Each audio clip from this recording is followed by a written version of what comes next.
On t'a menti sur toi-même. Toute ta vie, on t'a répété la même chose.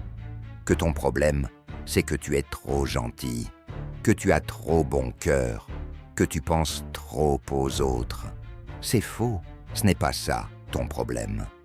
Ton problème, c'est que tu es trop disponible. Et crois-moi, ce n'est pas du tout la même chose. La gentillesse, c'est une qualité. La disponibilité permanente, c'est une faille. Et tu as passé des années à confondre les deux. Être gentil, c'est choisir d'aider quelqu'un parce que tu l'as décidé. Être trop disponible, c'est répondre présent à chaque fois, immédiatement, sans condition, sans que personne ait jamais à le mériter. Le gentil donne. Le trop disponible se laisse prendre. Réfléchis une seconde. Ton téléphone sonne, tu réponds dans la seconde. On te demande un service, tu dis oui avant même d'y penser. Quelqu'un a besoin de toi à minuit, tu es là. Tu n'as aucun moment où tu es injoignable, aucun instant où tu te dis « là, c'est mon temps, à moi ». Et tu appelles ça être quelqu'un de bien, mais voilà ce qui se passe vraiment dans la tête des autres. Les humains ne valorisent pas ce qui est toujours disponible. C'est une loi implacable. Ce qui est cher a de la valeur. Ce qui est illimité n'en a aucune. L'eau est plus vitale que l'or. Pourtant, c'est l'or qui coûte cher. Pourquoi? Parce que l'or est rare. Toi, en étant joignable jour et nuit, tu t'es transformé en eau du robinet, indispensable mais gratuit. Pris pour acquis. On ne te remercie même plus, parce qu'on ne remercie pas ceux qui coulent tout seuls. Et la vraie question, c'est pourquoi tu es devenu comme ça. Parce que quelque part, tu as appris que ta valeur dépendait de ton utilité. Que si tu n'étais pas utile, tu n'étais pas aimable. Alors, tu t'es rendu indispensable. Tu as dit oui à tout. Tu t'es rendu joignable à toute heure. Pour être sûr qu'on ait besoin de toi. Parce qu'au fond, tu confonds être utile et être aimé. Sénèque a écrit une phrase qui devrait te hanter. Les hommes ne savent pas perdre leur temps. Ils le donnent au premier venu. Ta présence, ton énergie. Tu les distribues à n'importe qui, à n'importe quelle heure, comme s'ils ne valaient rien. Alors voici comment on change ça.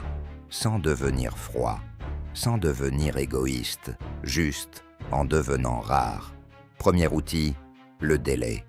Quand on te sollicite, arrête de répondre dans la seconde.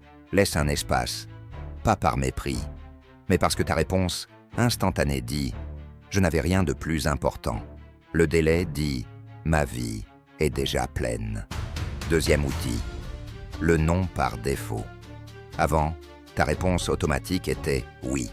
Inverse-la, que ta réponse de départ soit « je vais voir ». Puis tu décides si ça mérite ton « oui ». Tu passes de celui qui se laisse prendre à celui qui choisit. Troisième outil, les zones interdites. Des moments où tu es injoignable. Pas pour les autres, pour toi. Une heure, une soirée, un matin. Un territoire où personne n'entre. C'est là que tu réapprends que tu existes en dehors de ton utilité. Et tu verras quelque chose d'étrange. Ceux qui profitaient de ta disponibilité vont protester. Ils vont dire que tu as changé, que tu es moins là. Laisse-les. Ce ne sont pas tes absences qui les dérangent. C'est la perte de leur confort gratuit. Et ceux qui te respectent vraiment vont se mettre à valoriser chaque moment que tu leur donnes. Parce que ton temps sera redevenu rare et donc précieux.